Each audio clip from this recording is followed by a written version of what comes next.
샬롬, 이동춘 목사입니다. 오늘도 여러분의 삶이 주님의 평안으로 가득하시길 기원하며 하나님의 말씀을 나누겠습니다.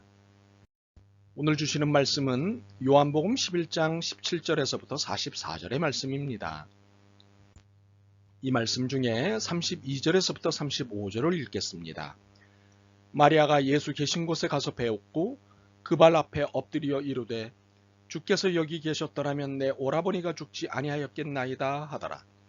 예수께서 그가 우는 것과 또 함께 온 유대인들이 우는 것을 보시고 심령에 비통히 여기시고 불쌍히 여기사 이르시되 그를 어디 두었느냐 이르되 주여 와서 보옵소서 하니 예수께서 눈물을 흘리시더라. 아멘. 요한복음 11장 17절로부터 44절 말씀을 본문으로 눈물이라는 제목으로 요한복음 40번째 시간의 말씀을 나누도록 하겠습니다. 우리는 오늘 본문에서 눈물을 봅니다. 유대인들의 눈물과 마리아의 눈물, 그리고 예수님의 눈물을 봅니다. 이 눈물들 중 가장 짠 눈물은 누구의 눈물이었을까요? 예수님은 나사로가 중환병에 걸렸다는 소식을 들었습니다. 그런데 간접적으로 들으신 소식이 아니었습니다. 그의 누이들인 마르다와 마리아가 보낸 사람들에게 직접 들으셨습니다. 그런데 계신 곳에서 이틀을 더 머무셨습니다. 희한하죠? 이들을 가족처럼 사랑하시는데 왜 이틀을 거기에 더 머무셨을까요? 나중에 한 일이지만 나사로가 완전히 죽기까지 기다리셨던 것입니다. 그런데 이것에는 이유가 있으셨습니다. 11장 15절입니다. 내가 거기 있지 아니한 것을 기뻐하노니 이는 너희로 믿게 하려 함이라. 그러나 그에게로 가자 하시니. 제자들의 믿음을 위하여 이 위험한 일을 진행하셨던 것입니다. 참으로 모순적인 행동을 하셨습니다. 우리 인간들로서는 이해하기 어려운 행동이십니다. 그러니 예수님께서 나사로가 사는 동네에 도착하셨을 때 마리아는 그렇게도 존경하는 예수님을 마중하지 않을 정도로 단단히 섭섭했던 것입니다. 20절입니다. 마르다는 예수께서 오신다는 말을 듣고 나가 맞이하되 마리아는 집에 앉았더라. 물론 마중 나온 마르다도 섭섭하기는 매한가지였습니다. 21절입니다. 마르다가 예수께 여짜오되 주께서 여기 계셨더라면 내 오라버니가 죽지 아니하였겠나이다. 누구라도 이틀을 더 머무신 예수님의 행동이 쉽게 이해되지 않을 것입니다. 그러나 왜 그러셨는지를 알고 나면 섭섭함이 조금씩 가라앉습니다. 마르다가 그랬듯이 말입니다. 내 오라비가 다시 살아나리라 는 말씀을 두고 대화를 나누는 중에 마르다의 섭섭함이 점차 가라앉았습니다. 그러면서 동생 마리아에게 갔던 것입니다. 28절입니다. 이 말을 하고 돌아가서 가만히 그 자매 마리아를 불러 말하되 선생님이 오셔서 너를 부르신다 하니. 사실 한 번 들어온 섭섭함은 당장에 사라지지 않습니다. 감정이라는 것이 늘 쉽지 않거든요.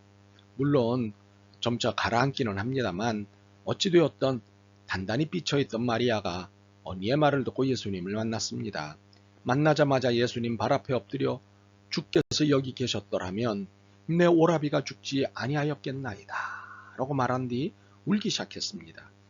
마리아가 예수님께 얼마나 섭섭했는지 짐작하시겠죠? 믿는 만큼 섭섭함의 크기도 큰 것이죠. 아마 펑펑 울었을 것 같습니다. 그런데 마리아만 운 것이 아니었습니다. 33절에 보시면 곁에 있던 문상은 유대인들도 덩달아 울었습니다. 아마도 마리아의 울음이 모두를 아프게 했던 것 같습니다. 그래서 예수님도 우시지 않았나 싶습니다. 33절에서 35절을 봅니다. 예수께서 그가 우는 것과 또 함께 온 유대인들이 우는 것을 보시고 심령에 비통히 여기시고 불쌍히 여기사 이르시되 그를 어디 두었느냐 이르되 주여 와서 보옵소서 하니 예수께서 눈물을 흘리시더라. 참으로 예수님의 눈물은 아파하시는 눈물이었습니다. 오빠의 죽음을 두고 마리아와 마르다가 얼마나 아플까를 생각하시며 함께 아파하시는 눈물이었습니다. 그런데 이 눈물의 심한 속상함이 보태졌습니다. 곁에 있던 유대인들이 보탠 말 때문이었습니다. 36절에서 38절입니다. 이에 유대인들이 말하되 보라 그를 얼마나 사랑하셨는가 하며 그중 어떤 이는 말하되 맹인의 눈을 뜨게 한 이 사람이 그 사람은 죽지 않게 할 수 없었더냐 하더라. 이에 예수께서 다시 속으로 비통히 여기시며 무덤에 가시니 무덤이 굴이라 돌로 막았거늘. 유대인들의 대화는 염장지르는 대화였습니다. 다시 들어보실까요? 보라, 그를 얼마나 사랑하셨는가. 맹인의 눈을 뜨게 한 이 사람이 그 사람은 죽지 않게 할 수 없었더냐. 듣는 사람 속을 확 뒤집지 않습니까? 물론 틀린 말은 아니었습니다. 충분히 이해가 되는 말이긴 했습니다. 그러나 남의 속도 모르면서 하는 말은 염장지르는 말입니다. 예수님의 속마음은 무엇이었습니까? 제자들의 믿음을 키워주시는 것입니다. 나사로의 죽음을 통해 이성과 육체의 한계 안에 머물고 있는 제자들의 믿음을 키우고 싶으셨던 것입니다.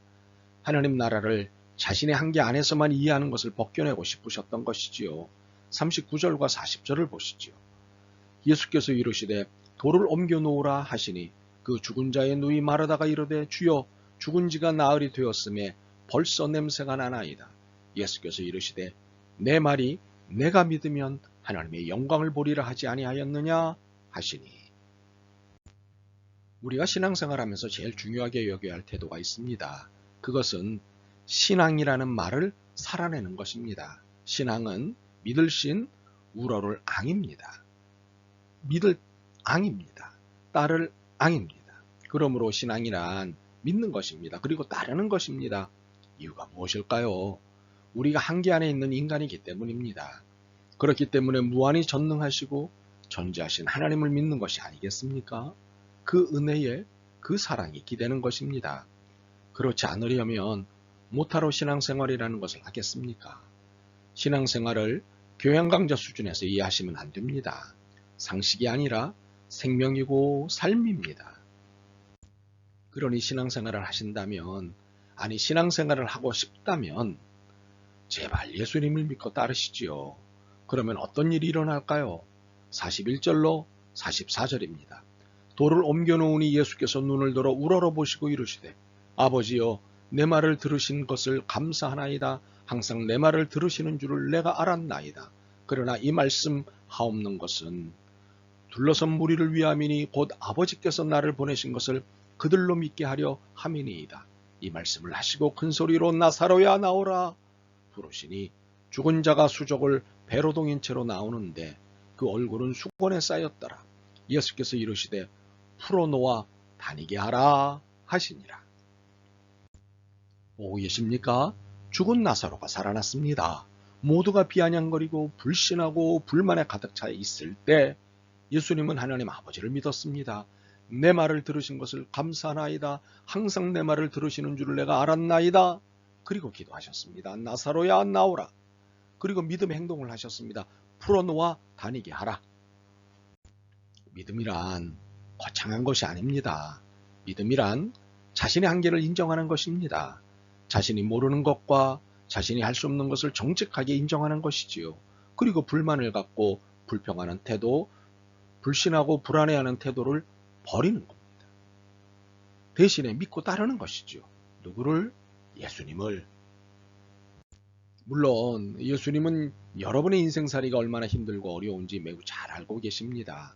오히려 여러분보다도 여러분의 형편을 더 잘 아십니다. 그래서 그 각자의 형편이 여러분의 믿음을 붕괴시키지 못하도록 애쓰시는 것입니다. 예수님의 눈물이 그 증거입니다. 여러분이 힘들어 한숨 쉴 때 그 한숨이 예수님의 한숨입니다. 여러분의 인생에 힘들어 올 때 그 눈물이 예수님의 눈물입니다. 혹시 어느 날 여러분의 눈물이 유독 짜게 느껴진다면 예수님이 매우 슬피 울고 계시다는 증거입니다. 눈물이 유독 짠 날이 있을 것입니다. 그것은 예수님이 유난히 나를 위해 슬피 울고 계시다는 강한 증거입니다.